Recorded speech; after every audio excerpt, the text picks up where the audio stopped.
the test questions. All right, so let's talk about it. Did you do it? How do you know if it's odd, even, or neither? What do you do? Plug in negative x, right. Everybody good with that? So remember, I gave some steps to determine odd, even, neither. Odd, even, neither. What you do is you, step one, plug in negative x and simplify. I plug in negative x and simplify. Step two, how did I do it? If I said, if the new equals the original, then it's even, right? If it comes out the same as the original, looks after you put in the negative x and simplify, it looks like nothing happened, that means it's an even function. If the new equals negative 1 times the original, that means it's odd. Right? Otherwise, it's neither. So you can put that in your 3x5 card. You get a 3x5 card. You can have that for both parts of the exam next week. So just I would write this and many other things right there on your 3x5 card. All right, so let's do it. So let's take this function here. Let's put in negative x. So when I put in negative x, the new one equals 8 negative x squared plus 5. And now we simplify. So if I simplify that, what happens to negative x squared?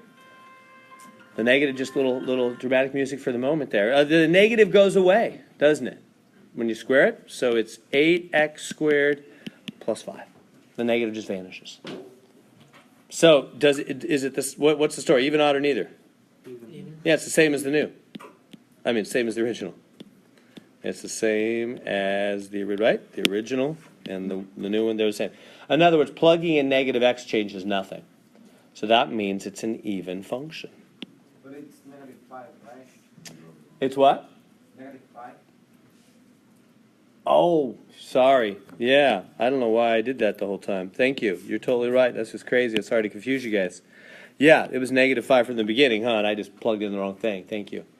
Yeah, so I should have plugged into this. I was just messing up. So plug in negative x, square it. There it is. That's the same as the original. Thank you. Is that good? So nothing changes, huh? When you plug in negative x to that kind of a function, the negative just is swallowed up and because it's squared, and nothing changes, right? So that's an even function. Good? Questions I can answer? All right, let's try another one. Okay, same thing. Try that one. Even, odd, or neither.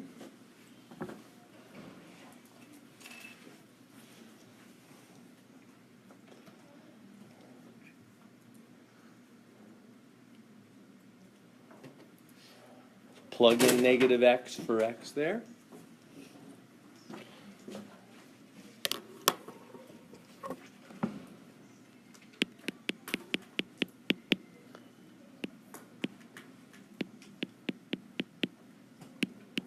And then simplify.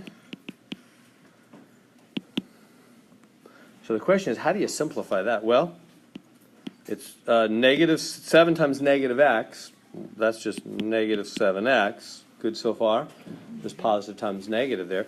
Now, the real question is, can I pull that negative outside?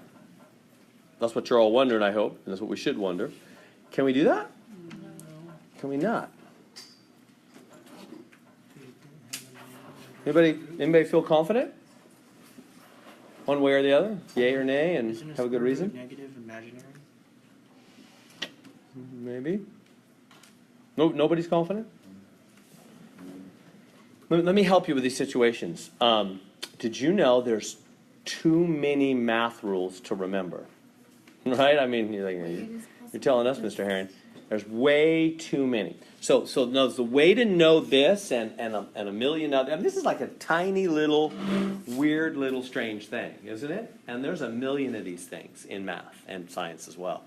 The way to do math and science is not by having a perfect memory. I have a lousy memory. I never would have made it if it was about having a good memory. So what do you do then? What else can you do? You test things out. You test things out. Boy, if I could reach in your minds and click that switch, that's what I'm trying to do right now, I would do you so much good. Really, if you can get that idea down. What do I mean test it out? When you look at something like this is going to come up a million times. You're in the middle of a test, math test, and you're looking, you're going, shoot, I don't know. Can you take that minus out? I don't remember that rule. I don't either. Who remembers all the rules? But make up a situation that's very, very similar, yet simpler than this one, you know, where you can test it out. In other words, let's think about a real simple cube root that we can do by hand, where we don't, you know, no x's, you know, because I don't know what x is, that's kind of weird, just with numbers. So what's a cube root that you know that's easy to deal with? 1 would be easy. 8's a nice. Let's do 8 because that's got a little more than just 1. Because yeah, good. And let's make it negative 8 because we're testing the reality of the negative thing, huh? Can we pull that out? So what is the cube root of negative 8? What does the little 3 in the hook mean? It means what times itself 3 times is this thing, right? What times itself 3 times is negative 8, right? That's what a cube root means. Whereas a normal root, if you don't put anything in the hook, it means 2. So like the square root of 9, for example, is 3, because 3 twice is 9, right? So normal roots are 2 roots. That's why we call them square roots. Square means 2, right? But this is a cube root. So anyway, the answer is negative 2. We agree with that? Mm-hmm. So far, so good, because negative 2 times negative 2 times negative 2, 3 negative 2's would be negative 8. Okay, great. So what's my question again? Well, I'm wondering, is that the same as just putting the negative on the outside? That's really the fundamental issue I'm wondering here, huh? Is a minus on the inside of a cube root the same as a minus on the outside of the cube root? Is that the same? So test it out with a simple little example, no x's or anything weird, just simple little numbers I can deal with. And at the middle of a test, this is what you do. This is what math science people who succeed do. This isn't just like Mr. Heron's little thing. Talk to any math science person. This is the kind of thinking that needs to develop in your mind. You can't memorize all the rules. There's just too many. But you want to learn to think logically. So when you're in a situation like this, you test it out. You go, I don't know. Let me just try this. Okay, so what's this one now? Well, the minus is, you know, that's just sitting there. In this case, he's just a spectator, huh? He's just sitting and watching the ball game. What's the cube root of 8? Well, that's 2. So did they come out the same? Yeah. So it's okay.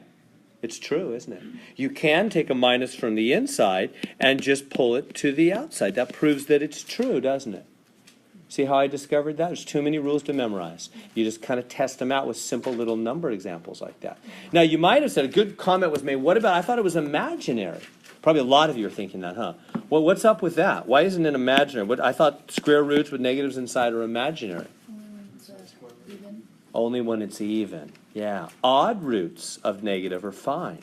In other words, think about what's the 2 root, or the normal root, of like negative 9. Well, you can't do it. What number twice is negative 9? That's not going to work, huh? Because negative 3 twice would be positive 9, not negative, huh?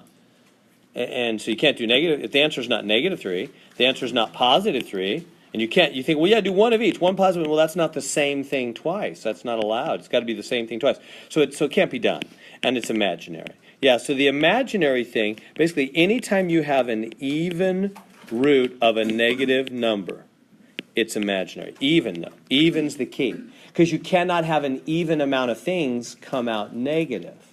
Only an odd amount of things. Like 3 negative 2's. Yeah, that stays negative. So when it comes to odd roots, odd, like 3 or 5 or 7, it's okay to have negatives inside, isn't it? And the negatives just come to the front. It's no big deal for odd roots. For even roots, it's not okay at all. It's just imaginary, and we're done. There's nothing you can do with it. So if it would be even, would it just be neither? If it was an even root? Yeah, if it was even, it would be, well, it certainly wouldn't be, yeah, it would be neither. Yes, it would be neither. You're totally right. It would be neither on that. Yeah. So if this would have been an even, yeah. So what's ours then? So I simplified. We have to finish the problem now. So we simplified and we got this. Now the question is, this is the new, right? This is the new one. How does that? And what's the original one? The original one is right here. So how does the original compare to the new? Negative 1 times it, right? So that means it's odd. It's an odd function. Right? Odd power, odd function. Hence the name, huh? So that makes sense? What happened there? So the last one came out even because after we simplified the new one here, was the same as the original. It looked exactly the same. The negative just vanished.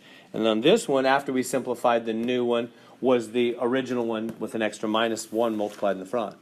So that means odd. We good on that? And you can start to see where they get the names even and odd, right? Back over here, even power goes away. It's an even function, right? Because even powers make negatives go away, make it the same as the original, huh? That's where we're getting that idea of an even function. It makes negatives go away. And here an odd function makes negatives go to the front, don't they? Like third powers. That's where they're getting those names. Okay, let's try another one. So they'll get a little more tricky now. Are you feeling tricky? They're going to get a little more tricky. All right, so try that one. Same kind of thing. Plug in -x.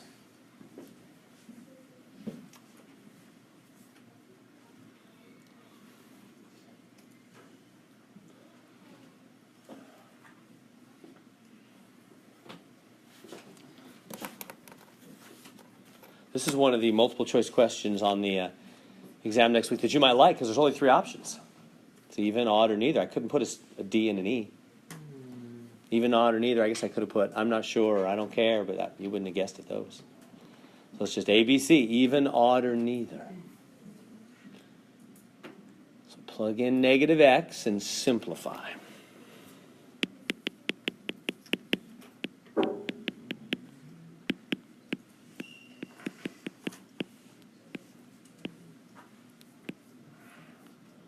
Good so far. And now let's simplify. So I plugged in -x. So 6 times -x, that's just positive times negative. That's just negative, no big deal. And then what happens with this negative here that's inside of absolute values? It's going to make it absolute values, just make things positive, huh? So that's just going to go back to, regular, huh? Good so far? Now, that's it. This is the new. And our question is, how does it compare back to the original? Here's the original. 6x plus absolute value 6x, that's the original. Okay, so the question is, if they're exactly the same, it's even, and if one of them times -1 is the other one, then it's odd, otherwise it's neither. So, are these exactly the same? No, there's that negative there and it's not there. The back parts are the same, but the front parts are different signs, so it's not even. Right? It's clearly not even because they're not the same. They're not the same, so it's not even. Is it odd? If you took one of these, it doesn't matter which one. If you took one of these and multiplied through by -1, would it become the other? No, not quite, huh? If I took a -1 and I multiplied, it doesn't really matter which one. If I took -1, I went boom, boom, and multiplied those, he'd become positive 6x negative right there, which would be different than that. You see, it's not odd either, because basically it's not all opposite signs. That's another way you can say odd. They've got to all be opposite signs, because when you multiply through by -1, it changes them all. And if that makes it the same, then it's odd. So basically, odd is saying all the signs are different. So even is saying all the same, odd is saying all the signs are different. Otherwise, if it's an in-between, some of the signs are different, some of the signs are the same, this is a neither. This function is neither even nor odd. Does that make sense, how we determine that?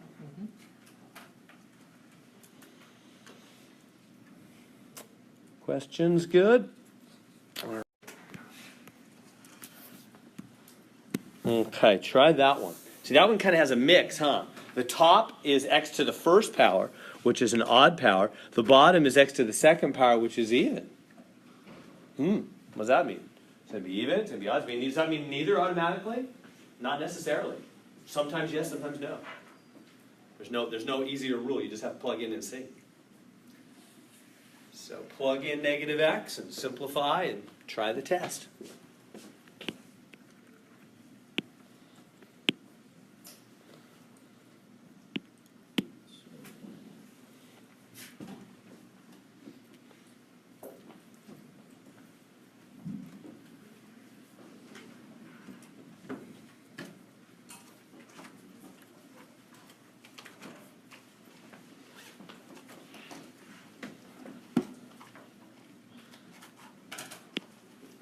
FH. So plug in -x.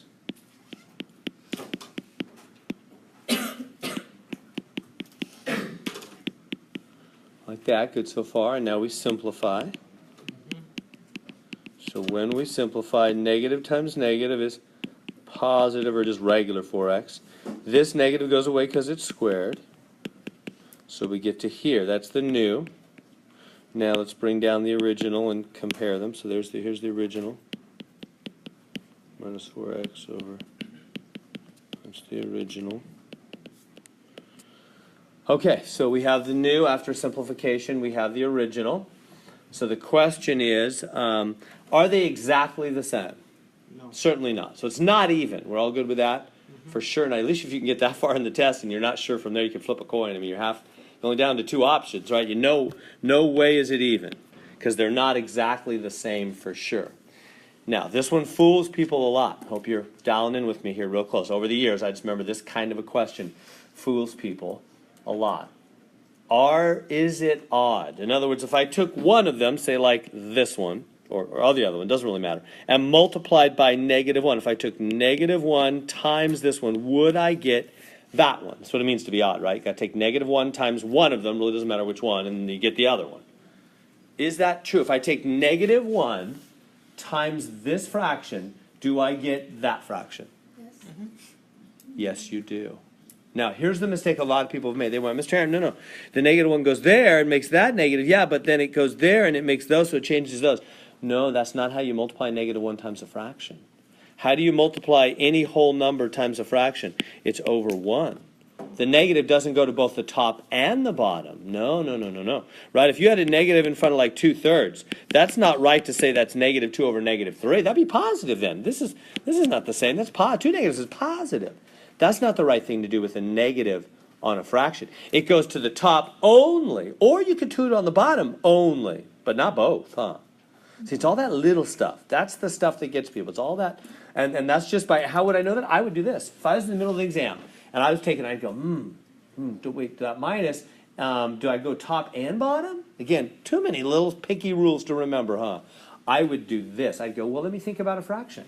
If I have a minus on a fraction, if I go to both, oh, no way. No, you don't go to both. And then I would know. You see, I'm constantly testing out my ideas with simple little situations. That's scientific mathematical thinking. That's the logical thing. That's really the purpose of these classes. I mean, if you become some kind of engineer or something, you'll do this actual math, but probably the majority of you won't. But it's training your brain to think that logical kind of way, to have an idea and to test it out, to have an idea and to test it out. That's really what you want to focus on. So this is odd. This is an odd function. Because if you multiply -1 times this, you can put it to the top only, or you can put it to the bottom. I'll put it to the top, boom, same. Yeah, this is an odd function. Even though it had an even part and an odd part, it's an odd function. Is that good? If I multiplied this fraction by -1, I would get that. It would go to the top only, and I would get that. We good with that? Nobody will be fooled by that, guys. That's probably the one. Look at me. No secrets. I don't remember. It was Saturday, and I've already forgotten. But I know I always like that kind of question. So I don't remember if I exactly picked that one. Might be on the practice exam and not on the real. I don't remember. I bet it's on something, because I always like that one. I think it's important that you know this, especially when you go into calculus, those little negative rules. Yeah, so there it is. Basically, this function right here, can you all see that okay? Let me make it a little bigger. Put it in y1. y1 equals x cubed minus 4x plus 4. Put that into y1 and graph it. And look how they're giving you the window here, guys. This is nice when they give you the window.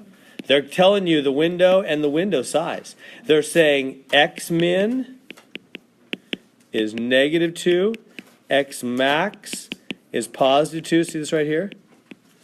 And y min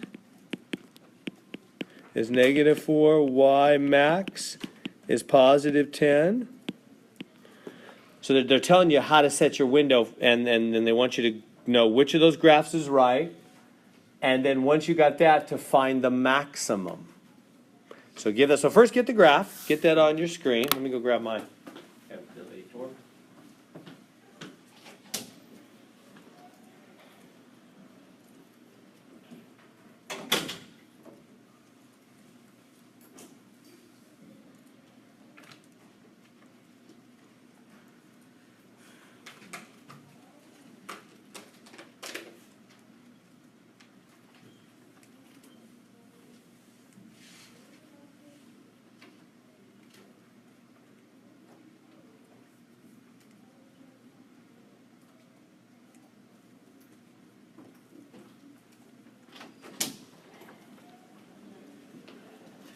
Hey, did everybody get a graphing calculator? There is a few more free ones. I get this announcement. I'll let you know if you still need a graphing calculator. I wouldn't pay money for it because it's not going to be used in calculus, very likely. Anyway, so free. So the library's out of them now. The library is out. Well, you can get like one for 7 days, but you can't get one to check out all semester at the library. They're out of those. But we're going to give a few away this Thursday. Well, just for renting, for one semester use, I should say. It's free. Sounds like we're just giving away one semester free use. Graphing it Thursday, right across the hall in Science 1. It's Ms. Curtis's office, right straight across that way, at 5 p.m. They'll start lining up down the hall from her door, probably like maybe by 4 p.m. or 4:30 for sure. There'll be a line. It'll be first come, first serve. So if you haven't yet got a graphing calculator, you could get one right over there the day after tomorrow at 5 p.m. And they'll be there for free. We also got calculator apps. Yeah, well, you'll need an actual, you can't use your cell phone on the test. No cell phones on the test, so you'll need an actual graphing calculator on the test. All right, so let's put that in there and see what we got. So did you guys graph it? And then, did you find the under second calculator? Let me write the steps here first, and then I'll put it up there. So yeah, so what you do is you graph the thing. So let me write this out. So you graph it. And then step 2, you hit on the TI. Again, I'm just giving TI instructions. The Casio is even better a lot of times. I just don't know them off the top of my head. So so come see me if you have questions with the Casio or something like that. So you graph, you hit second calculator, and then what is it? I forget all the time. Then there's max. It's basically a max. You choose max. They want the max or the min? Oh, they want both, huh? Well, here, let me do the graph first. I don't even know which one of those is the right graph. So let's do that first off. So the answer, so for the max, so let me write those steps down first, and then I'll go to the actual calculator. Yeah, so for the max, to find the max, so I'm writing it over here, aren't I? So graph it, second calc max, and then left of it, enter, right of it, enter, guess, enter. That's at least for the TI. That's what you got to do. And then you just redo that for the minimum. So I got the max minus, and I don't know how many spots here. Let me go back to write that out for you. So the maximum again was minus 1.15 and 7.08 it rounded to. So make sure you're rounding it. It's picky on that. And then for the minimum, you just redo the whole thing again. So going back to the graphing calculator again real quick. So if I want to find the minimum, which is way over here, there's the minimum. Then we just do it again. We just go, okay, second calc, go down. This time I'm going to do minimum, hit enter, and just move. Now same question. Give me left of it, give me right of it, give me on it. So I go, okay, here's the actual spot. So I'm going to go somewhere just left of that spot. Come on down. Good enough, wherever. So there's someplace left of it, enter. Go right of it. Good enough, enter. So I went left of it, enter, right of it, enter. Now go on it, yes. Close enough, enter. Left of it, enter, right of it, enter. Hit it. So the minimum is 1.15 for the Y value. 1.15, comma, 0.92. Yeah, I'm not rounding anything wrong. 2 decimal places, so there it is. We good with that? Questions on finding maxes and mins on the graph calculator? So yeah, if you're having trouble with that, again, come up after class. Be super quick and easy to take care of on that.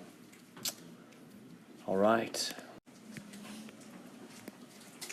All right, so here's the last part of question 18, still on 18. So it's saying, all right, you got your thing, you did your thing. So this is the graph right here. Let me just make a little bigger version of this graph. So it starts here, it goes up, down, like that. Okay. So we found that this is at the x value minus 1.15, right? And this, the minimum, is at the x value positive 1.15. Just bring this down like that, right? Y'all with me? Because this point is negative 1.15 up 7.08. It's a 5 there. And this minimum is at the point 1.15.92. Okay, that's we found the max and min points right over here, right? Okay, so what? Well, now it's saying where is the graph increasing? How do you do increasing? Is increasing means as you go to the right, huh? We always talk about as you go. So as you go to the right, this part is increasing and this part is increasing. You might think that this is decreasing, but it's increasing. Because again, it's as you go to the right, as you go to the right. Those two sections are increasing. The section in the middle is decreasing, huh? As you're a little person moving to the right. So, all right, so what? So this then, well, what's the edge here? Well, remember the x min was negative 2, so this goes from negative 2, this ends at positive 2, right? Because that was our window for x. That's how big our window was. So that means from negative 2 to negative 1.15, it's increasing, and from 1.15 to positive 2, it's increasing. So this option here, that's where it's increasing. Does that make sense? That's what you find when you find the maxes and mins. Everybody okay with that? So you can find where the graph is increasing in this. And when they say, these are intervals, aren't they? Again, I know that can be confusing, huh? Because we can put like two numbers, 7, 3, whatever, and that, well, not said that way. We can put it like this, 3, 7, and that can mean like over 3, up 7 on a graph, like this does right here. That's an x, y point on a graph I'm giving you. Whereas when I write the interval from negative 2 to negative 1.15, I mean both x's. This is x on the left, this is x on the right, huh? I mean from here to here, both on the x-axis. So we can mean either thing. It's only context that tells you what you mean with the two numbers in the parenthesis. Here we mean intervals, don't we? From negative 2 to negative 1.15, on the x-axis, from 1.15 to 2 on the x-axis, right? This section also. Good? We all good? You guys are giving me the... So average rate of change of a function is fancy talk for slope. Average rate of change means slope. Good thing to put on your 3x5 card. I don't know if you ever thought about that way, but you know, a rate is always... it's always a fraction, and thus it can be thought of as a slope. What do I mean? If I say I drove my car at 50 miles an hour, that would be 50 miles per 1 hour.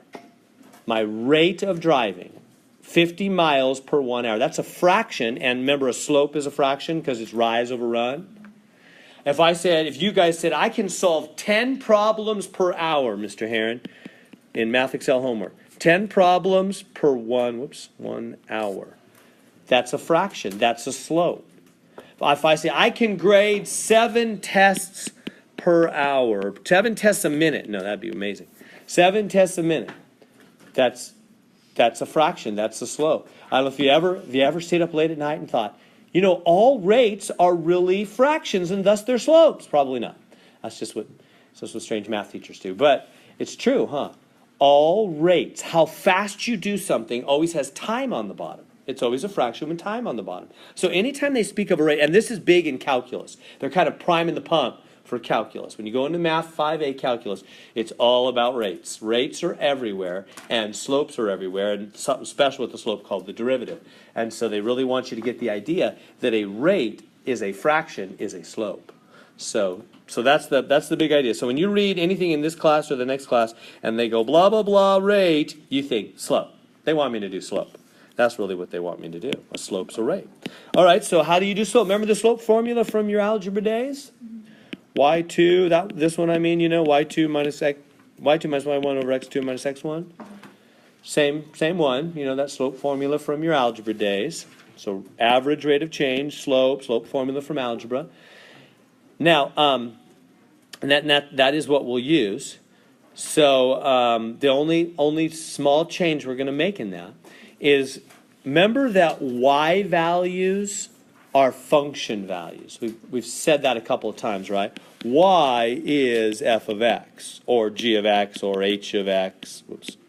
You know, it's whatever function letter you're using, right? Whatever function letter you're using, that's really y. It's just another name for y. Math science just agreed upon that. They just said function letters are going to become y heights on graphs. They just agreed.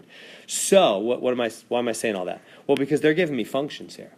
They're not. That's my y, isn't it? So when I say y2 and y1, what that really means is f of x2 minus f of x1, and the bottom doesn't change.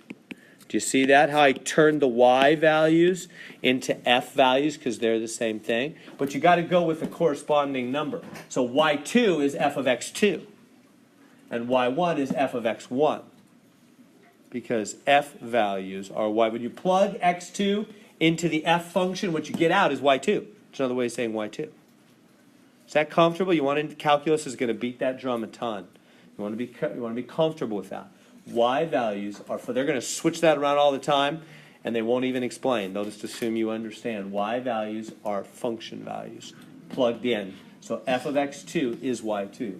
F of x1 is y1. So really, here's what they want then. So average rate of change, which is slope, which is that formula, which is this formula. So there we go. Now, what's my x2, x1 then?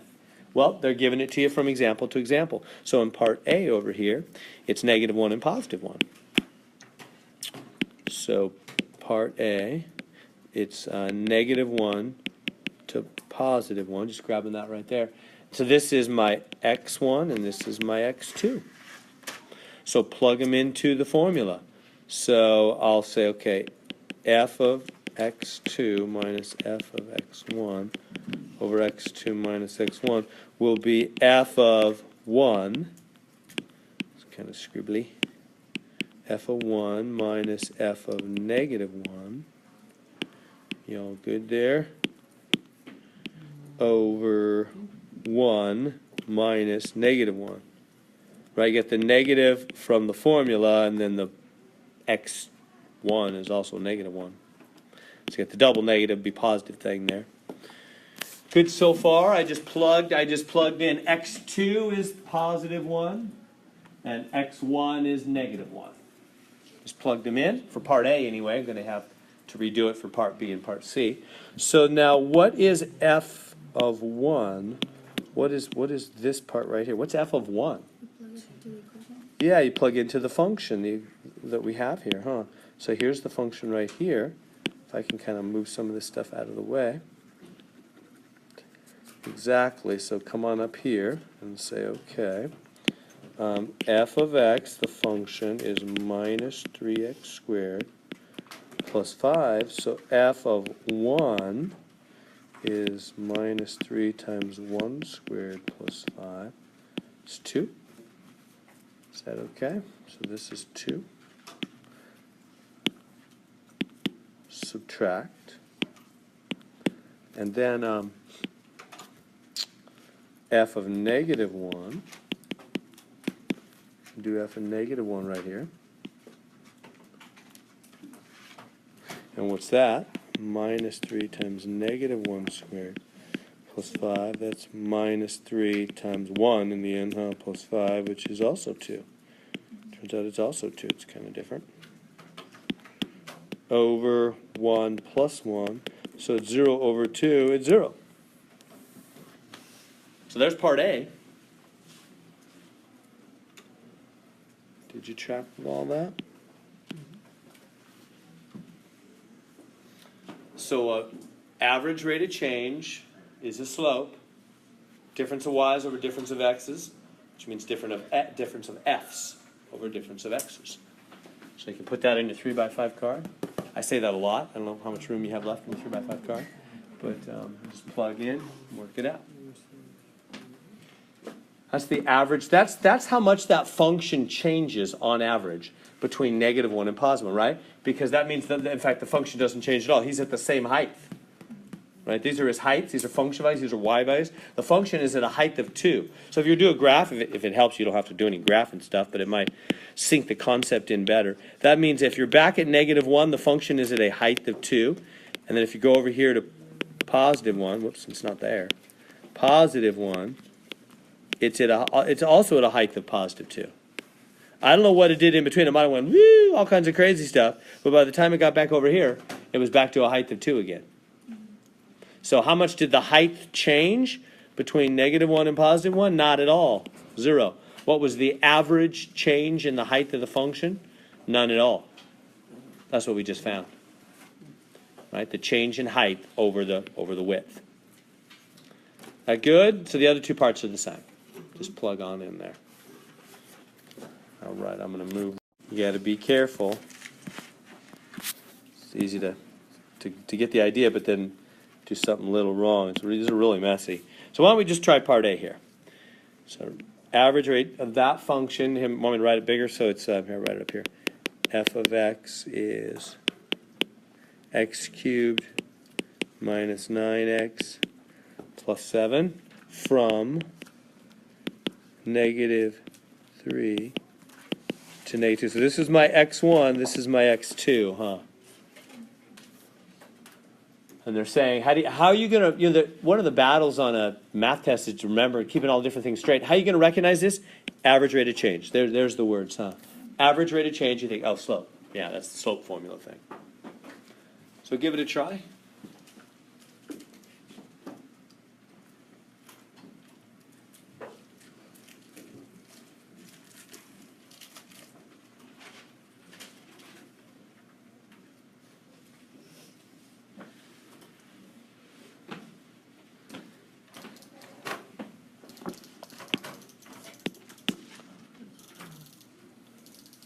So it's a slope, really. It's f of x2 minus f of x1 over x2 minus x1, like that. So maybe I'll do that. I don't know where to do that, but come down here. So f of x2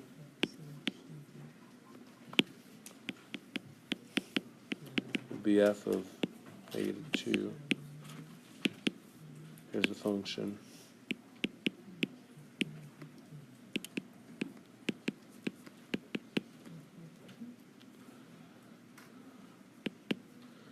What is that? -8 plus 18 plus 7.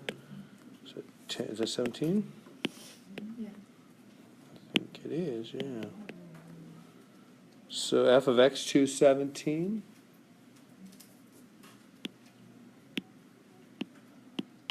Am I going too fast? Am I giving you a chance to do it?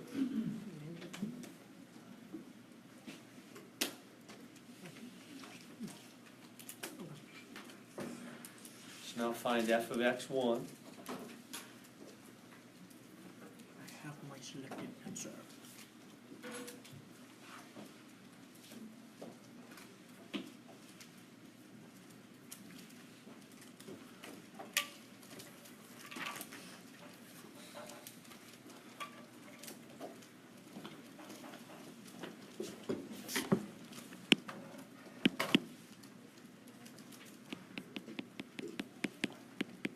X1 is that, so -3.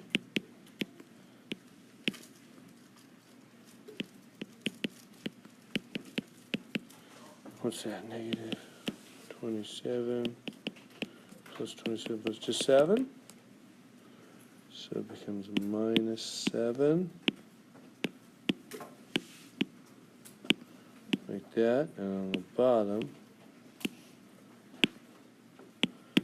we get x2, which is -2, and x1, which is -3. Is that good? So I plugged all that stuff in there, like that. And then we work it out. What's that? 10, and this would be -2 plus 3. 10 over 1, just straight 10. So on average, that function changes by 10 over that interval. It's the slope. Slope is the average change of a function. That's what slope is. Is that good? Does that make sense on that? So graphically, I always think pictures are helpful. You don't have to do any pictures, but I think it might help just to see what is, just to kind of stamp in your mind what we're talking about. What we just found is that move that over. What we just really found is that if you're at 1, 2, 3, if you're back 1, back 2, back 3. So if you're at back 3, what was negative 3? Oh, negative 3 was x1, and this was x2. So if you're back 3, that, I'm getting confused. You're at 7. Yeah, this is a height of 7. And if you're at back 2, x2, you're at 17. So at back 3, it's at a height of 7, because that's what f of x1 was 7, and f of x2 was 17. So this is x1, x2, this is f of x1, this is f of x2. So basically the function goes from this height to that height. So it goes, no, it's not really a straight line, is it? It's not really a straight line. This is a curvy function. It's got all kinds of curves and bends. But we're just saying from here to here, the slope is over 1 up 10, which means on average, the function goes up by 10 during that interval. That's what we're really finding. All right, we got it, I think. Questions? Anything else I can say on that? There's a whole bunch of those. Some quality time on. So let me just write this. Just graph, put that into y1. Just put this into y1 equals that. Graph on your calculator and find the minimum. That's all it is. Bunch of fancy talk. Just graph it on your calculator and find the minimum value. That can be a little tricky though. You know, make sure you're actually doing this homework and practicing these, because they fool a lot of people on the exam, especially about finding the minimum. Maybe I'll send you a YouTube link to just some good stuff on YouTube where they show how, because what will happen a lot of times is you'll type the thing in, you'll hit graph, and you'll see nothing. You'll just see nothing on the window, and you're like, where is it? Well, it's just somewhere outside your window, and to find it, you often hit the table button. That's often the best button. I'm tempted to do this one. No, I better not. I better get to the next day. We just don't have time. So, yeah, I'll come back if I have time. And that always means we're not coming back for sure. All right. So, yeah, come see me. I'd be glad to do that. Maybe I'll send you a YouTube link. But that happens to a lot of people. I always get, you know, somebody during the middle of the exam that'll come up and go, Mr. Heron, I typed it in, and I hit the button. I got nothing on my screen. I'm always like, I know. I so much wish you'd asked me that yesterday. I would show you, I talked to you for an hour about what that means and how to find it, but not now. Not during the exam. Now it's time for you to show me what you know. And I'm seeing what you don't know, right? So you got to get that straight before the exam. Practice these. It happens. It's a real skill. Don't say to yourself, oh, you just type me in, it's automatic, I'll skip that. No, no, no. It's a real skill to use that thing. Using the window and finding where that thing is not easy. It's hard. It took me some practice. So make sure you practice those, find those. All right. So again, see, they're saying, don't worry, it's blah, blah, blah, blah, blah, who cares? Average rate of change. What's that? Slope. So they're saying slope. Slope from where to where? 0 to 4.5. That's all we need. Blah, blah, blah, blah, blah. So what do you do that? Well, you know what that is, right? That's f of x2 minus f of x1 over x2 minus x1. Well, okay, what's my x1, x2? This is your x1, x2. So 4.5 minus 0. Well, what's your f? These are your f values. That's your function. See, here's the x, here's the y, or the f of x. See that? It's nice. It's easier than those other ones. You just grab it. So with x0, you just grab that one, and with x 4.5, you just grab that one. Excuse me. So this is x1, this is x2, this is f of x1, or y1 if you want, same thing. This is f of x2, or y2. Yeah. So it's 0.13 minus 0.07, like that. Make sense? It's just an easier slope problem where they're already giving you the values. And just work it out. All right. Question.